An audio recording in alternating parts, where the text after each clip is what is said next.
Salut à tous, on se retrouve aujourd'hui pour mettre en place une single page application et ce totalement en JavaScript native. Donc on n'utilisera pas de framework tel que Angular ou Vue.js.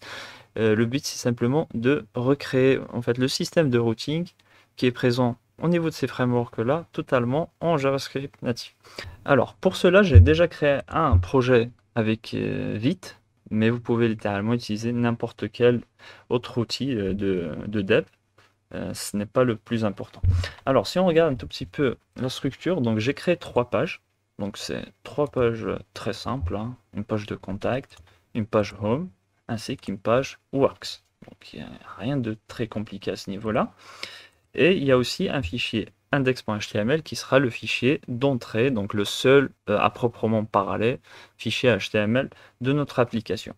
Ici, c'est simplement, j'ai créé une petite navigation avec 3 liens interne et ainsi que une div app et tout le contenu en fait dynamique va être au niveau de cette div là et j'ai relié le fichier main.js, aussi simple que ça. Si on regarde un petit peu ce que ça donne, donc j'ai lancé le serveur de développement avec npm rundev, donc on se retrouve avec home, works ainsi que contact. Voilà, vous voyez que maintenant quand je clique ça se réactualise et c'est tout à fait normal, c'est le comportement par défaut. Alors donc sans plus tarder, on est parti, on va coder. Alors, donc, première des choses, je vais me rendre au niveau de mon fichier. Et grosso modo, je vais créer une première fonction que je vais appeler handleLinks.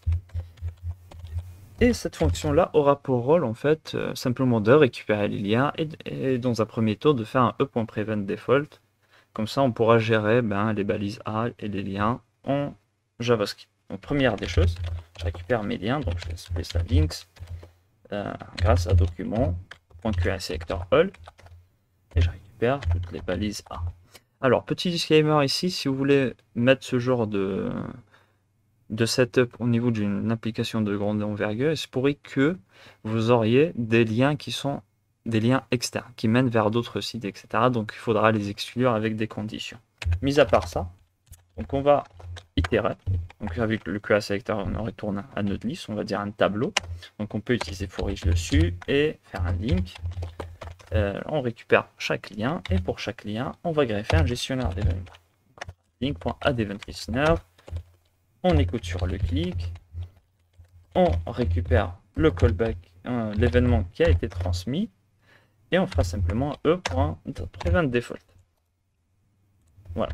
On n'oublie pas d'appeler la fonction, et normalement, juste avec ça, donc là, hop, maintenant, nos liens ne fonctionnent plus.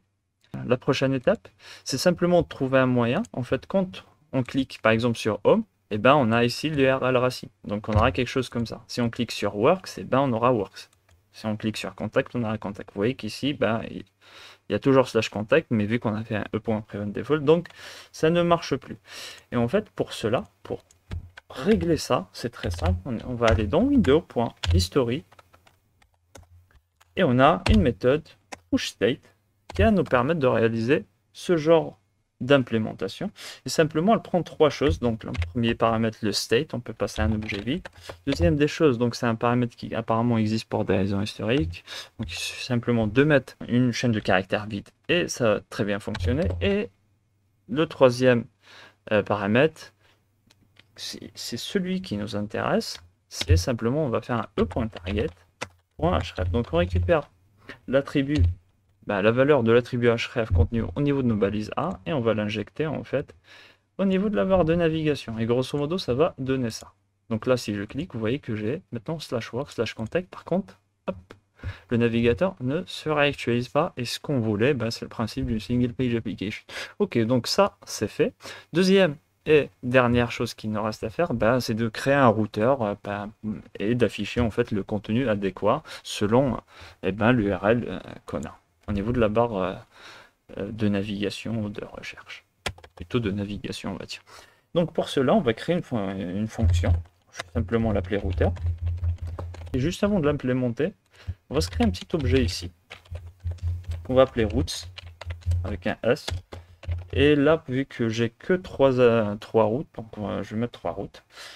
Par exemple, ici, je vais mettre index. Et ça va être l'URL racine, comme ça, /. Par exemple, sur works, je vais mettre slash works. Et pour contact, on va mettre slash contact. Voilà, aussi simple que ça. Très bien. Par contre, ces valeurs-là, hop, doivent être équivalentes en fait, à ce qu'on a mis ici. Hein. Voilà. Ok, donc ça étant fait, donc on fera un petit coup de switch case. Voilà. Et donc là, ce qu'on doit vérifier, c'est simplement location.pathname. On va faire un petit console log pour voir ce qu'il en retourne de location.pathname avant d'aller plus loin. Et je vais appeler routeur ici. Donc, voilà. Donc, vous voyez qu'ici, si je clique sur Home, eh ben, j'ai l'URL racine. En fait, c'est ça le pathname. /works, /works, c'est ça. Pathname, grosso modo, c'est ça. Donc c'est assez simple. Et on va vérifier en fait la valeur gpathname vis-à-vis de ce qu'on a stocké au niveau de cet objet-là. Donc là, je dis simplement, dans le cas où ça vaut route.index, donc à savoir un slash, et bien simplement, il faudrait que j'affiche la page home. Logique. Donc la page home, moi j'ai envie de l'afficher au niveau de cette div-là. Donc je récupère cette div. À ce niveau-là, par exemple, pour directement la mettre tout en haut, dire constante app est égal à document.qr sélecteur et on récupère l'élément qui a l'identifiant app. Ok. Donc simplement app.innerhtml classique. Et à ce niveau-là, il faudrait qu'on récupère le contenu de ces fichiers-là. On peut utiliser fetch. Donc là, on fera un petit coup de await de fetch. Hop. Donc, bien évidemment, il ne faut pas oublier de préfixer la fonction pour qu'elle soit asynchrone. Donc là, on va dire /pages/home.html. Très simple. Donc là, ça nous va nous renvoyer une réponse. Et grosso modo, on va attendre cette réponse-là et récupérer simplement son JSON. Voilà. Donc c'est pour ça que je mets un double wait, comme ça, histoire de ne pas passer par une variable intermédiaire. Mais après, si vous trouvez que c'est un peu bizarre, vous pouvez faire sauvegarder dans une variable intermédiaire et après vous faites non pas un point JSON ici, pardon, mais c'est un point texte parce que le HTML, on veut le récupérer comme étant du texte. Et vu qu'on le récupère comme étant du texte, le inner HTML est capable en fait d'interpréter du texte s'il trouve des patterns qu'il reconnaît tels que des balises HTML. Si vous faites text content, ça va pas marcher. Hein. Si vous faites un petit peu attention, si je fais simplement ça, ça ne va pas marcher. Pourquoi ça ne marche pas, même si je l'appelle ici? Parce que tout simplement, cette fonction-là, elle est appelée dès le chargement de la page. Par contre, l'injection du href au niveau de la barre de recherche, il se fait quand je clique sur mes liens. Donc ce qui veut dire qu'il faut l'appeler à ce niveau-là. À chaque fois que je clique par exemple sur un lien, il faut relancer la fonction router et avec la logique qu'on vient de mettre en place, normalement, ça doit recalculer à chaque fois et nous afficher la page adéquate. Et donc juste avec ça, si je clique sur Home, et vous voyez que j'ai Homepage. Et ça, c'est vraiment une single page application. Si vous regardez le code source, à ce niveau-là, vous voyez qu'il n'y a rien au niveau de la div. Et donc, ce qui veut dire que ce contenu-là est chargé avec un appel réseau. Ok, donc si on suit notre logique, il suffit simplement de copier-coller ça. Bon, c'est pas du code optimisé, bien évidemment, mais ça marche. Et c'est le plus important au tout début. Après, bien évidemment, il ne faut pas hésiter à optimiser les choses. Donc là, par exemple, sur /works, c'est simplement de mettre ici works.